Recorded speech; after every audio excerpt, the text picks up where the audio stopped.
आणि म्हणून आजच्या या काला प्रसंगामध्ये जगतवंदने जगद्गुरु संत शिरोमणी तुकोबाराय यांची गवळण घेतलेली आहे। गवळणीमध्ये तुकोबाराय सांगतात गोकुळामध्ये जे सुख झालेलं आहे त्या सुखाला कोणत्याही प्रकारचा अंत आणि पार राहिलेला नाही, तुकोबारायांचं मत आहे।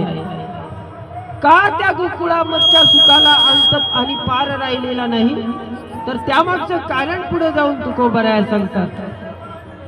बाळकृष्ण नंदा घरी आनंदाला नरणारी, बाळकृष्णाचं प्रागट्य झालं आणि खऱ्या अर्थाने गोकुळातल्या सुखाला अंत आणि पारही राहिलेला नाही।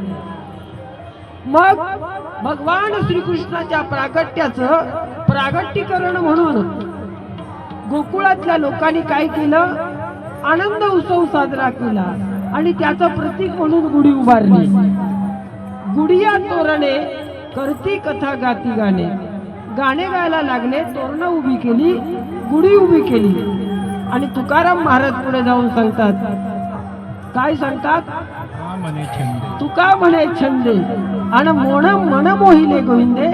त्या बाळकृष्णाला जो जो व्यक्ती बघायला जात होता त्याचं मन स्वतःच नसून ते बाळकृष्णाचं होऊन जात होतं। आणि म्हणून तुकोबाराय सांगतात, तुका म्हणे छंदे मन मोहिले गोविंदे।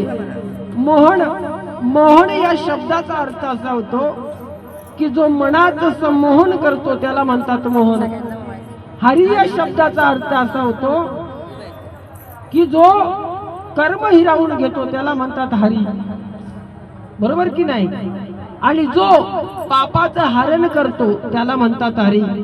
हरी उच्चाराने अनंत पापरासी आणि जातील लयासी क्षण मात्रे।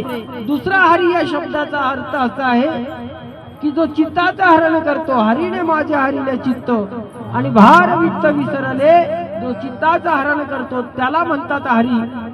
आणि तिसरा शब्द आहे जो सर्वस्व आपलं हरण करून घेतो त्याला म्हणतात हरी। तुकाराम महाराज सांगतात म्हणे हरी काही उरवणे दिवरी, हा एक हरी या शब्दाचा सरळ अर्थ आहे कृष्ण चित्ताय चित्तानी कृष्ण। हा भगवंत सांगतात कृष्ण या शब्दाचा अर्थ असा होतो की जो चित्ताचं हरण करतो त्याला म्हणतात कृष्ण। आणि मोहन या शब्दाचा अर्थ असा होतो जो मनाचं संमोहन करतो त्याला म्हणतात मोहन। आणि म्हणून आजच्या अभंगामध्ये जगतवंदने जगद्गुरु संत शिरोमणी तुकोबाराय काय सांगतात, तुका म्हणे छंदे आणि मन मोहिले गोविंदे विठ्ठल।